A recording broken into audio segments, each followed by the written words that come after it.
He who has a why to live can bear almost any how. What if most people, right now, today, are living lives they didn't actually choose? What if the goals you're chasing, the opinions you're afraid of, the comfort you're clinging to, were never yours to begin with? A 19th century philosopher with a wild mustache and a mind like a thunderstorm saw this coming. And what he said? It will make you deeply uncomfortable, and then, if you're brave enough, set you completely free. Friedrich Nietzsche. Even the name sounds like a challenge. He's been misquoted, misused, and misunderstood more than almost any thinker in history. Some people hear his name and think of nihilism or darkness, or even, wrongly, authoritarianism. But peel back the mythology and what you find underneath is something startling. A philosophy that is, at its core, a radical love letter to human potential. Today, we're going inside Nietzsche's most powerful ideas, not as a history lesson, but as a mirror.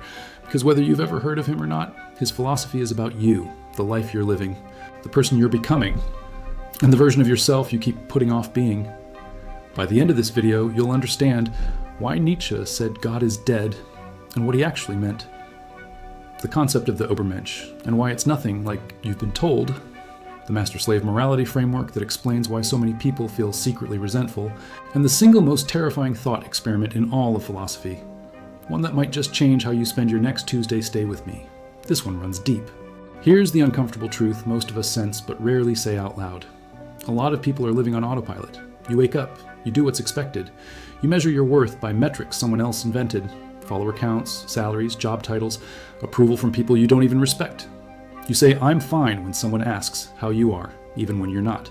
You hold yourself back from things that feel important because they feel risky. And somewhere under all of it, there's this quiet but persistent feeling, like you're watching your own life from a slight distance, like you're an extra in a story that should be yours. Nietzsche had a word for this kind of existence. He called it the life of the herd, not as an insult, as a diagnosis. And the frightening thing, most of us don't even notice we're in it. We're too busy being comfortable to realize we've mistaken comfort for meaning. So why do so many intelligent, capable people end up living lives that feel borrowed? Psychologists call it social conformity and extrinsic motivation, the tendency to organize our lives around external rewards and social approval rather than internal values. But Nietzsche got there first, and he went deeper. He argued that human beings carry an invisible inheritance of values, moral codes handed down through culture, religion, family, that were designed, consciously or not, to make people manageable. Not free, manageable. His concept of slave morality describes how groups without power, throughout history, redefined weakness as virtue. Humility became good, ambition became evil, suffering became noble. And over centuries, those values didn't stay with the powerless. They became everyone's default setting. The result? Many people feel a deep, unnamed shame about their desires, about wanting more, about standing out, about saying, I actually don't believe that. They've internalized a value system that punishes the very impulses that make life vivid and worth living.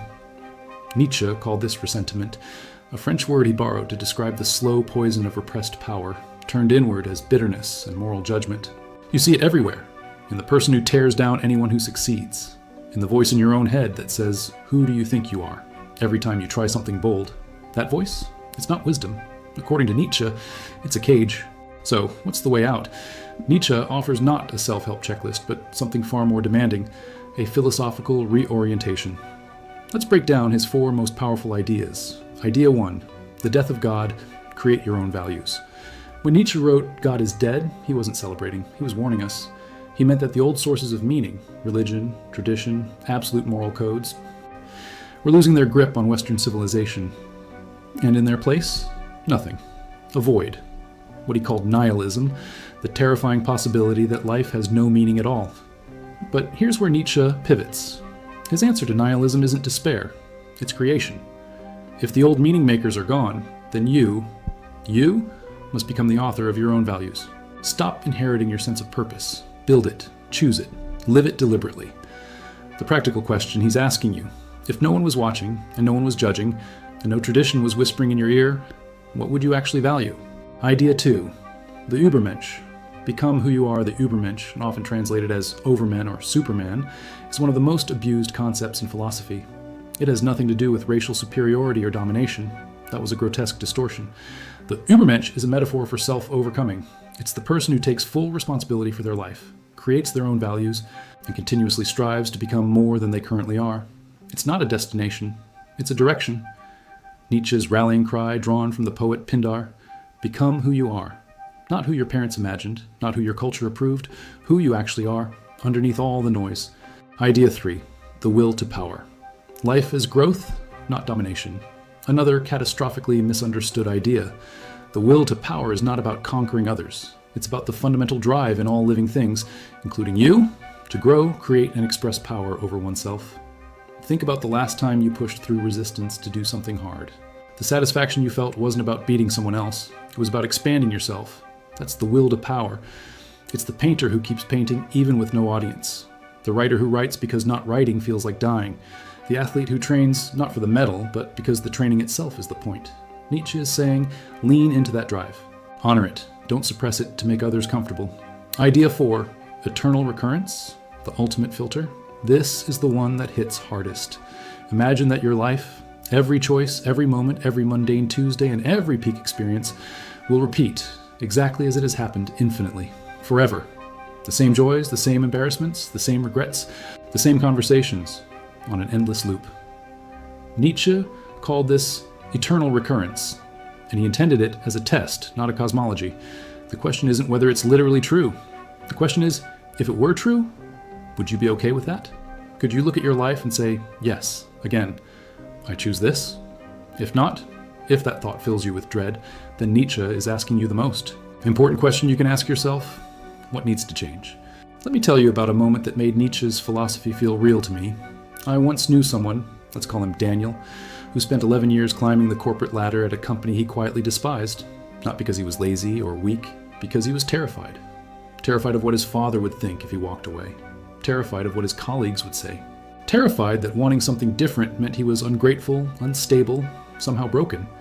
He kept waiting for permission, for certainty, for someone to tell him it was okay. Then one night, driving home at 11 p.m. from another late meeting, he heard a podcast episode, someone explaining the concept of eternal recurrence, and he pulled over, sat in his car for 20 minutes in a parking lot. Because he had done the thought experiment, and the answer had come back immediately, viscerally, undeniably, no, I would not choose this again. Within a year, Daniel had left his job, started building something of his own, and told me it was the first time in a decade he'd felt awake.